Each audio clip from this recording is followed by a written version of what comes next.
बोले आप अत्रि पत्नी अनुसुईया का जो तप है उसको भंग कर दें। भगवान नारायण बोले देवी सामर्थ्य तो नहीं है पर प्रयास जरूर करूंगा। यहां से और भगवान विष्णु ने पूछा ये बताओ मेरे जाने के बाद यहाँ कोई आया था? माता लक्ष्मी बोली हाँ देव ऋषि नारद आए थे। बस बस बस मैं समझ गया, सब उन्हीं की माया है। अब यहां से देव ऋषि नारद सीधे ब्रह्मलोक चले गए। वहां ब्रह्माणी जी से भी अनुसुईया के तप का वर्णन किया। वहां से सीधे गए कैलाश पर्वत पर चले गए। भोलेनाथ तो कहीं थे नहीं। माता पार्वती ने स्वागत किया।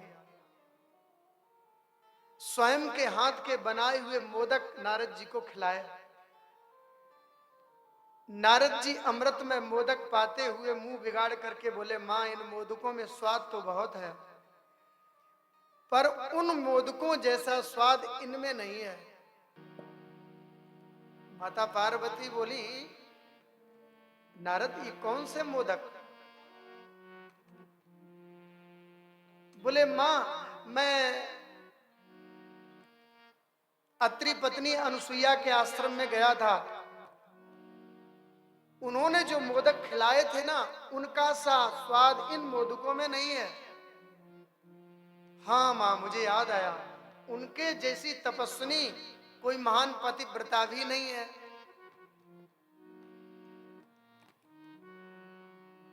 अनुमोदन किया। बोले मां आप भी उनके तप के सामने फीकी हैं।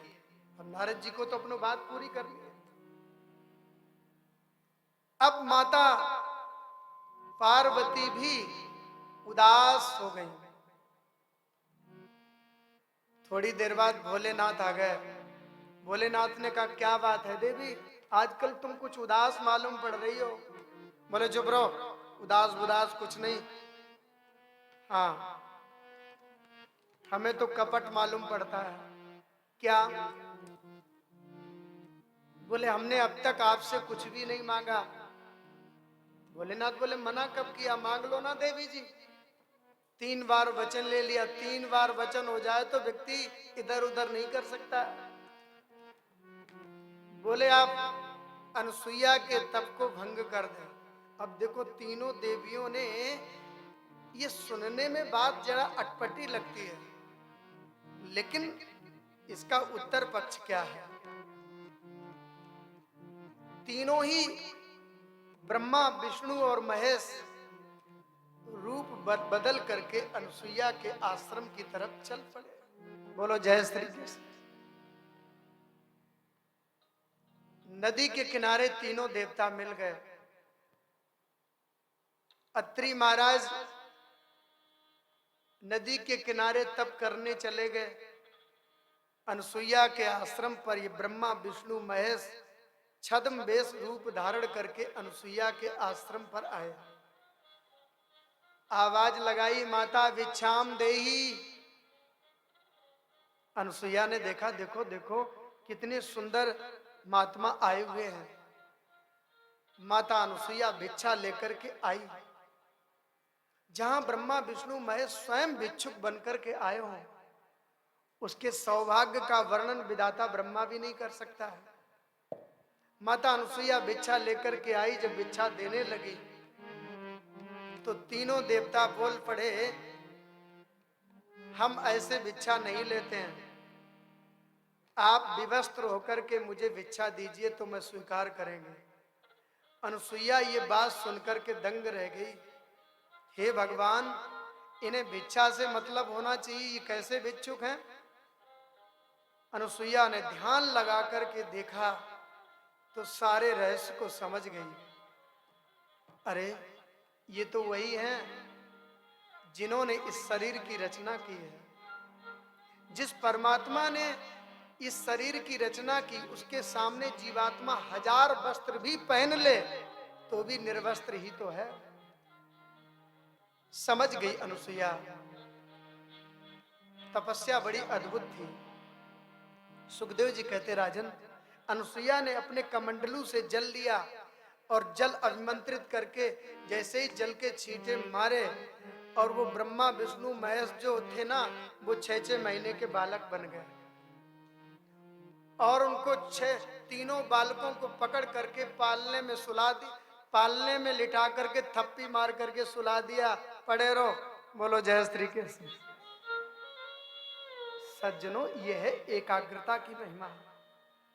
जिसके जीवन एकाग्र हो गया वहां परमात्मा भी पुत्र बनना पसंद करता है।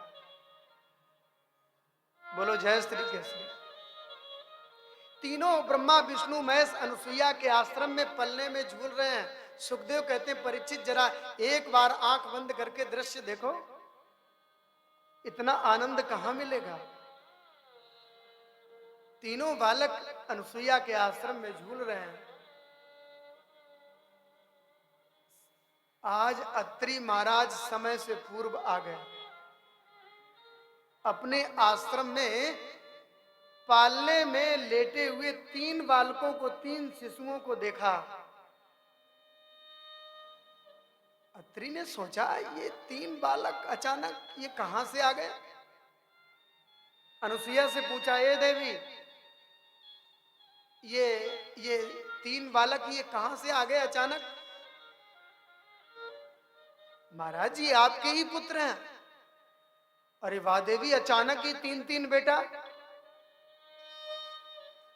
महाराज अत्रि को विश्वास नहीं हुआ। सुखदेव जी कहते राजन, अत्रि जी जैसे ही पालने के पास पहुंचे तो देखा तो वहां पिताजी लेटे हुए थे, 6 महीने के बालक बने हुए। देखा तो भाई साहब लेटे थे, देखा तो दादाजी भी। अत्रि ने आकर के कहा, देवी अनुसुईया, जिनकी कृपा से तुम्हें ये सामर्थ्य प्राप्त हुई है उन पर ही ये प्रयोग करना ये ठीक बात नहीं है। अनुसुईया ने कुछ जवाब नहीं दिया। ये तीनों बालक रुनक झुनक करके अनुसुईया के आश्रम में रह करके माता अनुसुईया को आनंदित करते हैं। जहां स्वयं ब्रह्म बालक बनकर के आ गया हो उसके आनंद का वर्णन कौन कर सकता है। सामान्य बालक जब मां के अंक से गले से लगता है तो मां को कितना आनंद होता है।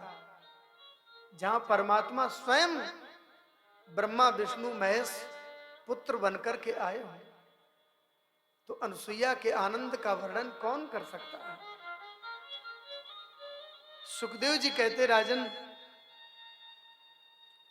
ये बालक आनंदित कर रहे हैं अत्रि और अनुसुईया को। धीरे धीरे समय निकला। वैकुंठ तो नारायण के बिना सूना है।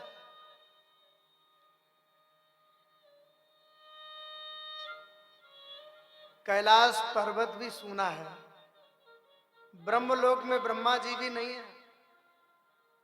अब तीनों देवियां अपने पतियों के बिना व्याकुल होने लगी। क्या बात है, इतने दिन हो गए, लगता ये वहीं तो नहीं रह गए। तीनों देवियां अपने अपने पतियों को खोजने निकल पड़ी। अब खोजने निकल पड़ी तो ऐसे तो मिलने वाले हैं नहीं। जो तू आए एक पग मैं आऊं पग 60, सदा संग लागत फिरूं कबहू न छोड़ू साथ। परमात्मा है ही ऐसा। जीव एक बार कह दे तवास्मी तो परमात्मा कहते हैं अभयम सर्वभूतेषु ददाम मेतद व्रतम ममः, मेरी भी प्रतिज्ञा है। तीनों देवियां अपने अपने पतियों को खोजती हुई जा रही थी और जा रही थी तो सामने से देवऋषि नारद आ गए। अब नारद जी को देखा तो तीनों देवियां रुक गईं। इतने में माता लक्ष्मी ने कहा, ए नारद। नारद जी ने नहीं सुना, ऐसा लग रहा था सुनाई नहीं पड़ता। अरे नारद रुको।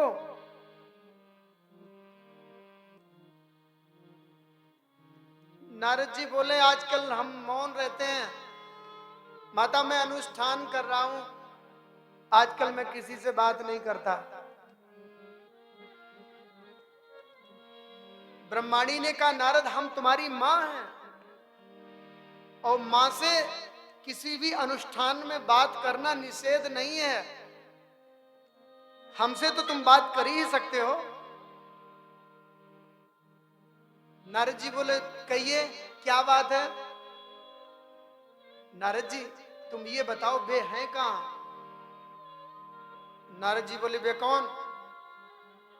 बोले वही आपके पिताश्री। नारद जी हंस करके बोले माता जी से ज्यादा पिताश्री का पता कौन जानता होगा। ये तो माता जी को ही पता होगा पिताजी कहाँ हैं। रुद्राणी ने कहा नारद ये विनोद का समय नहीं है, तुम्हें सब पता है, ये बताओ वे हैं कहाँ। नारद जी ने देखो दूर से ही बात की, पास में नहीं आए। जानते थे इनके मन में पति वियोग है, क्या पता कहीं पत्थर ही उठा करके मार दे, इसलिए दूर से ही बात की, पास में नहीं आए। नारद जी ने समझ गए अब इनको बता देना चाहिए।